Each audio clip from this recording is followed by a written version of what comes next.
വീട്ടുകാരെയും മാതാപിതാക്കളെയും അനുസരിക്കാതെ ഒരുത്തൻ്റെ കൂടെ ഇറങ്ങിപ്പോകുന്ന പെൺകുട്ടികളുടെ കഥകൾ ദിവസം തോറും നമ്മൾ കേൾക്കാറുണ്ടല്ലോ. അത്തരത്തിൽ ഉത്തർപ്രദേശിൽ സംഭവിച്ച ഒരു സംഭവത്തെക്കുറിച്ചാണ് ഇന്ന് പറയാൻ പോകുന്നത്. ജാമിയ മില്ലിയയിൽ നിന്നും എഞ്ചിനീയറിംഗ് പൂർത്തിയാക്കി പ്രമുഖ IT കമ്പനിയിൽ സോഫ്റ്റ്വെയർ എഞ്ചിനീയറായി ജോലി ചെയ്തിരുന്ന ഇൻഷറ അയ്യൂബി എന്ന് പറയുന്ന 25 വയസ്സ് പ്രായമുള്ള ഒരു പെൺകുട്ടി കൊല്ലപ്പെട്ട ദാരുണമായ സംഭവം. ഉത്തർപ്രദേശിലെ സീതാപൂർ സ്വദേശിയാണ് ഇൻഷറ അയ്യൂബി എന്ന് പറയുന്ന ഈ സഹോദരി. ഡൽഹിയിലെ പ്രശസ്തമായിട്ടുള്ള ജാമിയ മില്ലിയ ഇസ്ലാമിക് സർവകലാശാലയിൽ നിന്നും കമ്പ്യൂട്ടർ സയൻസ് എഞ്ചിനീയറിംഗ് പൂർത്തിയാക്കിയ മിടുക്കി. തുടർന്ന് മൾട്ടിനാഷണൽ കമ്പനിയായ ഒപ്റ്റം എന്ന കമ്പനിയിൽ സോഫ്റ്റ്വെയർ എഞ്ചിനീയറായി ജോലി ചെയ്തു വരികയായിരുന്നു. അവിടെ വച്ചാണ് ഛത്തീസ്ഗഡ് സ്വദേശിയായ മല്ലിക്കിനെ ഈ സഹോദരി പരിചയപ്പെടുന്നത്. NIT റായ്പൂരിൽ നിന്നും ബിരുദം നേടിയ മല്ലിക്കും ഈ സഹോദരിയും ഒരുമിച്ചായിരുന്നു ജോലി ചെയ്തിരുന്നത്. ഒരുമിച്ച് ജോലി ചെയ്തിരുന്ന ഇവർ തമ്മിൽ പ്രണയത്തിലാവുകയും അങ്ങനെ വീട്ടുകാരെ വാക്കുകൾ അനുസരിക്കാതെ ഇവനോടൊപ്പം ഇറങ്ങിപ്പോവുകയും ചെയ്തു. പിന്നീട് ഈ പെൺകുട്ടിക്ക് സംഭവിച്ചത് ഒരു ദാരുണമായ അന്ത്യമായിരുന്നു. ഇതിനെക്കുറിച്ചുള്ള ഒരു വീഡിയോ നമുക്ക് കണ്ടു നോക്കിയാലോ? അപ്പോൾ നമുക്ക് വീഡിയോയിലേക്ക് പോകാം. ഒരു പ്രണയത്തിന്റെ വികാരത്തിൽ ഇത്രയും വർഷക്കാലം കഷ്ടപ്പെട്ട് വളർത്തിയ ആ മാതാപിതാക്കളെ ധിക്കരിച്ച് അവരെ കണ്ണീര് കുടിപ്പിച്ച് പല പെൺകുട്ടികളും ഇന്നലെ കണ്ട മറ്റൊരുത്തിനോടൊപ്പം ഇറങ്ങി പുറപ്പെടാറുണ്ട്. എന്നാൽ അത്തരത്തിൽ ഇറങ്ങി പുറപ്പെട്ടതിന് ശേഷം ആ പെൺകുട്ടികൾക്ക് സംഭവിക്കുന്നതോ ജീവിതത്തിൽ ഒരിക്കൽ പോലും സമാധാനമില്ലാത്തൊരു ജീവിതമാണ്. ഇത്രയും വർഷകാലം പോറ്റി വളർത്തിയ ആ മാതാപിതാക്കളുടെ വാക്കുകൾ ധിക്കരിച്ച് അല്ലെങ്കിൽ അവരെ പറ്റിച്ച് മറ്റൊരുത്തിനോടൊപ്പം ഇങ്ങനെ ഇറങ്ങി പുറപ്പെടുന്ന ഒരുപാട് പെൺകുട്ടികൾ അവസാനം ചെന്നെത്തുന്നത് വലിയൊരു അപകടത്തിലേക്കാണ്. അത്തരത്തിൽ ഇറങ്ങി പുറപ്പെടുന്ന പെൺകുട്ടികൾ അവരവസാനം കാണാൻ സാധിക്കുന്നത് ഒന്നുകിൽ കൊല്ലപ്പെട്ട അവസ്ഥയിലാണ്, അല്ലെങ്കിൽ ആത്മഹത്യ ചെയ്ത അവസ്ഥയിൽ. ഇതൊക്കെയാണ് നമ്മൾ സ്ഥിരമായി കണ്ടുവരുന്നത്. ഇത്രയും വർഷക്കാലം വളർത്തിയ ആ മാതാപിതാക്കളെ അവരെ കണ്ണീർ കുടിപ്പിക്കുമ്പോൾ, അവരെ വേദനിപ്പിക്കുമ്പോൾ പിന്നെ എങ്ങനെയാണ് അത്തരം ആളുകൾക്ക് അത് സംഭവിക്കാതിരിക്കുക? ഞാനിതിവിടെ പറയാൻ കാരണം, ഇത്തരത്തിൽ മാതാപിതാക്കളെ പറ്റിച്ച് മറ്റൊരുത്തിനോടൊപ്പം ജീവിച്ച ഒരു മുസ്ലിമായ ഒരു പെൺകുട്ടിക്ക് സംഭവിച്ച ഒരു ദാരുണമായ ഒരു സംഭവത്തെക്കുറിച്ച് പറയാൻ വേണ്ടിയിട്ടാണ്. ഈ ഒരു സംഭവം നടന്നിട്ട് കുറച്ച് ദിവസങ്ങളാകുന്നു. നമുക്കറിയാം, ഏതാനും ദിവസങ്ങൾക്ക് മുമ്പാണ് നമ്മുടെ ഈ കേരളത്തിൽ ഭർത്താവുമായി പിണങ്ങിക്കഴിഞ്ഞിരുന്ന ഒരു പെൺകുട്ടി മറ്റൊരു ഹിന്ദുവായ ഒരു ആൺസുഹൃത്തിനോടൊപ്പം ജീവിക്കുകയും പിന്നീട് അവസാനം ആ പെൺകുട്ടിയെ വീട്ടിൽ തൂങ്ങി മരിച്ച നിലയിൽ കണ്ടെത്തുകയും ഒക്കെ ചെയ്തത്. ആ സമയത്തോടടുപ്പിച്ചാണ് ഈ ഒരു സംഭവം ഉണ്ടാകുന്നത്. ആ സമയത്ത് ഈ ഒരു വിഷയത്തെക്കുറിച്ച് എനിക്ക് പറയണമെന്ന് തോന്നി. പക്ഷേ സമയം കിട്ടാത്തത് കൊണ്ടാണ് അതിനെക്കുറിച്ച് പ്രതികരിക്കാൻ കഴിയാതെ പോയത്. ജാമിയ മില്ലിയ ഇസ്ലാമിയിൽ നിന്ന് എഞ്ചിനീയറിംഗ് പൂർത്തിയാക്കി പ്രമുഖ IT കമ്പനിയിൽ സോഫ്റ്റ്വെയർ എഞ്ചിനീയറായി ജോലി ചെയ്തിരുന്ന ഇൻഷറ അയ്യൂബി എന്ന് പറയുന്ന വെറും 25 വയസ്സ് മാത്രം പ്രായമുള്ള ഒരു പെൺകുട്ടി കൊല്ലപ്പെട്ട ഒരു ദാരുണമായ ഒരു സംഭവമായിരുന്നു അത്. ഏതായാലും ആ ഒരു സംഭവത്തെക്കുറിച്ച് ഞാനത് പറയാം.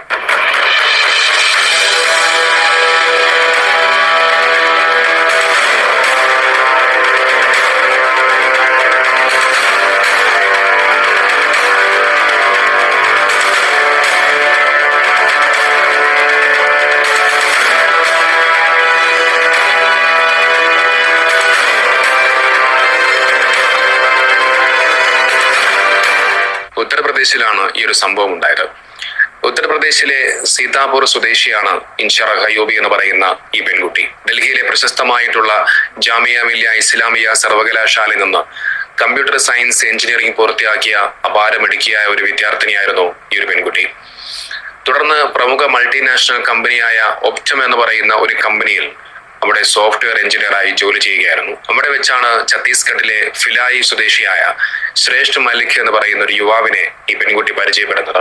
NIT റായ്പൂരിൽ നിന്ന് ബിരുദം നേടിയ ഈ ശ്രേഷ്ഠ മല്ലിക്കും ഇതേ കമ്പനിയിലെ സോഫ്റ്റ്വെയർ എഞ്ചിനീയർ ആയിരുന്നു. ഒരുമിച്ച് ജോലി ചെയ്യുന്നതിനിടയിൽ ഇവർ തമ്മിൽ പരസ്പരം അടുക്കുകയും ഇവർ തമ്മിൽ പ്രണയത്തിലാവുകയും ചെയ്യുന്നു. എന്നാൽ സ്വന്തം വീടും കുടുംബവും മാതാപിതാക്കളുടെ വാക്കുമൊക്കെ ഉപേക്ഷിച്ച് അവനോടൊപ്പം ഇറങ്ങിത്തിരിച്ച ആ പെൺകുട്ടിയെ കാത്തിരുന്നത് തികച്ചും ക്രൂരമായ ഒരു ദുരന്തമായിരുന്നു. പോലീസിന്റെ ആദ്യഘട്ട അന്വേഷണ വിവരങ്ങൾ അനുസരിച്ച് ഈ ശ്രേഷ്ഠ മല്ലിക് എന്ന് പറയുന്നവൻ ഇൻഷറഹിനെ ക്രൂരമായി മർദ്ദിച്ച് അവശയാക്കിയ ശേഷം കഴുത്തറുത്ത് കൊലപ്പെടുത്തുകയായിരുന്നു എന്നുള്ളതാണ്. ഈ ക്രൂരകൃത്യത്തിന് ശേഷം സംഭവ സ്ഥലത്ത് നിന്നും രക്ഷപ്പെടാൻ ശ്രമിച്ചെങ്കിലും ഇവനെ പിടിക്കപ്പെടുമെന്ന് ഉറപ്പായതോടുകൂടി ഈ ശ്രേഷ്ഠ മല്ലിക് എന്ന് പറയുന്ന ഇവൻ ഓടിച്ചെന്ന് ട്രെയിനിന്റെ മുന്നിലേക്ക് ചാടുകയും അങ്ങനെ അവനും ആത്മഹത്യ ചെയ്യുകയും ചെയ്യുന്നു. നോക്കി ഇവിടെ ചിന്തിക്കേണ്ട ഒരു കാര്യം എന്തെന്നാൽ, നല്ല ഉന്നത വിദ്യാഭ്യാസമുള്ള നല്ല ശമ്പളത്തിൽ ജോലി ചെയ്യുന്ന ഒരു മിടുക്കിയായിരുന്ന ഒരു പെൺകുട്ടിക്കാണ് ഇത്തരത്തിലുള്ള ഈ ഒരു ദാരുണമായ ഒരു സംഭവം ഉണ്ടാകുന്നത്. അത്തരത്തിൽ നല്ല ഉന്നത വിദ്യാഭ്യാസം നേടിയ വലിയ ശമ്പളത്തിൽ ജോലി ചെയ്യുന്ന പെൺകുട്ടികൾ പോലും പ്രണയത്തിന്റെ പേരിൽ അന്ധമായി മറ്റുള്ളവരെ വിശ്വസിച്ച് സ്വന്തം ജീവിതം അപകടത്തിലാക്കുകയാണ്. മധുരവാക്കുകളും വ്യാജ വാഗ്ദാനങ്ങളും നൽകി ആകർഷിക്കുന്ന പലരുടെയും യഥാർത്ഥ സ്വഭാവമോ അവരുടെ പശ്ചാത്തലമോ മനസ്സിലാക്കാൻ പലപ്പോഴും ഇത്തരം പെൺകുട്ടികൾക്ക് സാധിക്കാതെ പോകുന്നു. വികാരങ്ങൾക്ക് മാത്രം മുൻഗണന നൽകി വിവേകത്തെ മാറ്റിവെക്കുമ്പോഴാണ് ഇത്തരം തിരുത്താനാവാത്ത അപായത്തിൽ പെൺകുട്ടികൾ ചെന്നുപെടുന്നത്. നമ്മുടെ നാട്ടിൽ അടൂരിൽ നടന്ന സംഭവമായാലും യുപിയിൽ നടന്ന ഈ ഒരു ശ്രേഷ്ഠ മല്ലിക്കിന്റെ ഈ ഒരു സംഭവമായാലും ക്രൂരത ചെയ്യാനും കൊലപാതകങ്ങളിൽ ആസ്വാദനം കണ്ടെത്താനും മടിയില്ലാത്ത വികലമായ മനസ്സിന്റെ ഉടമകളെ തിരിച്ചറിയാൻ എന്റെ പൊന്നു പ്രിയപ്പെട്ട സഹോദരിമാരെ നിങ്ങൾക്ക് സാധിക്കേണ്ടതുണ്ട്. സ്വന്തം മാതാപിതാക്കളുടെ സ്നേഹവും ഉപദേശവും തള്ളിപ്പറഞ്ഞ് കണ്ണുമടച്ച് ഇറങ്ങി പുറപ്പെടുമ്പോൾ നിങ്ങളെ കാത്തിരിക്കുന്നത് പ്രണയമാണോ അതോ മരണമാണോ എന്ന് തിരിച്ചറിയാനുള്ള വിവേകം ഓരോ പെൺകുട്ടികൾക്കും ഉണ്ടാവേണ്ടതുണ്ട്.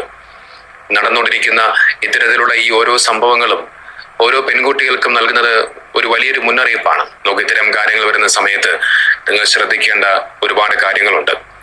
പ്രണയത്തിന്റെ പേരിൽ ആരെയും നിങ്ങൾ ഒരിക്കലും കണ്ണുമടച്ച് വിശ്വസിക്കരുത്. ഒരാളുടെ ബാഹ്യമായ രൂപമോ ഉന്നത വിദ്യാഭ്യാസമോ മധുരവാക്കുകളോ മാത്രം നോക്കി അയാളുടെ സ്വഭാവം ഒരിക്കലും വിലയിരുത്തരുത്. നിങ്ങളെ ചെറുപ്പം മുതൽ വളർത്തിയ മാതാപിതാക്കളുടെ അനുഭവ സമ്പത്തും ഉപദേശവും ഒരിക്കലും നിങ്ങൾ തള്ളിക്കളയരുത്. ഒരു നേരത്തെ ആ ഒരു വികാരത്തിൽ നിങ്ങൾ എടുക്കുന്ന ഇത്തരം തീരുമാനങ്ങൾ നിങ്ങളെ കൊണ്ടെത്തിക്കുന്നത് വലിയ അപകടത്തിലേക്കാണ്. നിങ്ങളുടെ സ്വപ്നങ്ങളും പ്രതീക്ഷകളുമാണ് തകർന്നു പോകുന്നത്. നിങ്ങളുടെ മാത്രമല്ല, മാസങ്ങളോളം നിങ്ങളെ വേദന സഹിച്ച് നൊന്ത് പ്രസവിച്ച നിങ്ങളുടെ മാതാവിൻ്റെയും നിങ്ങളെ ഇത്രയും കാലം വളർത്തി വലുതാക്കാൻ വേണ്ടി നിങ്ങൾക്ക് എല്ലാ വിദ്യാഭ്യാസങ്ങളും നല്ല ജീവിതവും കിട്ടാൻ വേണ്ടി അധ്വാനിച്ച് കഷ്ടപ്പെട്ട നിങ്ങളുടെ പിതാവിൻ്റെയും ഒക്കെ സ്വപ്നങ്ങളെയും പ്രതീക്ഷകളെയും ഒക്കെയാണ് നിങ്ങൾ ഇത്തരത്തിൽ തല്ലിക്കെടുത്തുന്നത്. തങ്ങളുടെ സ്വപ്നങ്ങളും കഷ്ടപ്പാടുകളും മാറ്റിവെച്ച് മക്കൾക്ക് നല്ലൊരു ഭാവി ഉണ്ടാകാൻ രാപ്പകൽ അധ്വാനിക്കുന്ന മാതാപിതാക്കൾക്ക് ഇത്തരം സംഭവങ്ങൾ ഏൽപ്പിക്കുന്ന ആഘാതം ചെറുതൊന്നുമല്ല. ചില പെൺകുട്ടികളൊക്കെ അങ്ങനെയാണ്. അവർക്ക് എത്ര കിട്ടിയാലും എത്ര കൊണ്ടാലും അവർ ഒരിക്കലും പഠിക്കില്ല. ഇത്രയധികം സംഭവങ്ങൾ അവരുടെ കൺമുന്നിൽ നടക്കുമ്പോഴും അവർ അതിനെയെല്ലാം മൈൻഡ് ചെയ്യാതെ ആ ഒരു അപകടത്തെ അവർ മാടി വിളിക്കുകയാണ്. ചുറ്റിലും നടക്കുന്ന പല പെൺകുട്ടികൾക്കും സംഭവിക്കുന്ന ഇത്തരം ദുരന്തങ്ങൾ അവർ കണ്ണു തുറന്ന് കാണാനോ മറ്റുള്ളവരുടെ അബദ്ധങ്ങളിൽ നിന്ന് പാഠം ഉൾക്കൊള്ളാനോ അവർ ഒരിക്കലും മുതിരാറില്ല. എനിക്ക് അങ്ങനെയൊന്നും സംഭവിക്കില്ല എന്ന അമിത വിശ്വാസം അവരെ കൊണ്ടെത്തിക്കുന്നത് വലിയ അപകടത്തിലേക്കാണ്. ഇനി ഇവനും ആ പെൺകുട്ടിയോട് മതം മാറാൻ വേണ്ടി നിർബന്ധിച്ചതാണോ എന്നറിയില്ല. അവൻ ആത്മഹത്യ ചെയ്തതുകൊണ്ട് എന്താണ് അതിന്റെ യാഥാർത്ഥ്യം എന്നുള്ളത് മനസ്സിലാക്കാനും കഴിഞ്ഞില്ല. നമുക്കറിയാം, അടൂരിൽ നടന്ന ആ ഒരു പെൺകുട്ടിയുടെ ആ ഒരു മരണവുമായി ബന്ധപ്പെട്ടുകൊണ്ട് പോലീസ് ആ ആൺ സുഹൃത്ത് എന്ന് പറയുന്നവനെ ചോദ്യം ചെയ്തപ്പോൾ ആ പെൺകുട്ടിയോട് അവൻ മതം മാറാൻ നിർബന്ധിച്ചിരുന്നു എന്നുള്ള കാര്യങ്ങളാണ് പറഞ്ഞു വെച്ചത്. നമുക്ക് ഇത്തരം വാർത്തകളൊന്നും പലപ്പോഴും ഇവിടെ ചർച്ച ചെയ്യപ്പെടാറില്ല. പല മാധ്യമങ്ങളും ഇത്തരം വാർത്തകൾക്കൊന്നും ശ്രദ്ധ കൊടുക്കാതെ അതിനെ മുഖവിലക്കെടുക്കാതെ ചർച്ച ചെയ്യാതെ പോകുന്ന കാഴ്ചയാണ് നമ്മൾ കാണുന്നത്. ഇവിടെ ഒരു ജിഹാദുമില്ല, ഒന്നുമില്ല. എന്നാൽ ഇതേ സ്ഥാനത്ത് മരണപ്പെട്ടത് ഒരു ഹിന്ദു പെൺകുട്ടിയും ആ പെൺകുട്ടിയെ കൊന്ന ആ ഒരു കൊലപാതകി ഒരു മുസ്ലിം ആണെങ്കിൽ നിങ്ങളൊന്ന് ആലോചിച്ച് നോക്കൂ. എന്തൊക്കെ കോലാഹലങ്ങൾ നമ്മൾ കാണേണ്ടി വരുമായിരുന്നു. രാവിലെ മുതൽ രാത്രി വരെ ചാനലുകളിൽ വലിയ ചർച്ചകൾ നടക്കും. ലവ് ജിഹാദിന്റെ പേരും പറഞ്ഞുകൊണ്ട് വലിയ വിമർശനങ്ങൾ ഉയർന്നു വരും. നമ്മുടെ നാട്ടിലെ ക്രിസംഗികൾ ആ ഒരു സംഭവത്തെ എടുത്തിട്ട് ചർച്ച ചെയ്ത് അതിൽ വർഗീയതയും വിദ്വേഷവും ഒക്കെ കണ്ടെത്തി ഒരു സമൂഹത്തിനെ മുഴുവനായും കുറെ നാളുകൾ നിരന്തരമായി വേട്ടയാടും. എന്നാൽ ഇത്തരം സംഭവങ്ങളൊന്നും അവന്മാർ കാണുകയില്ല. ഇതിനെക്കുറിച്ചൊന്നും അവന്മാർക്ക് ചർച്ച ചെയ്യാൻ ഒരു നേരവുമില്ല. ഇതാണ് ഇവന്മാരുടെ നല്ല ഒന്നാം തരം ഇരട്ടത്താപ്പ് എന്ന് പറയുന്നത്.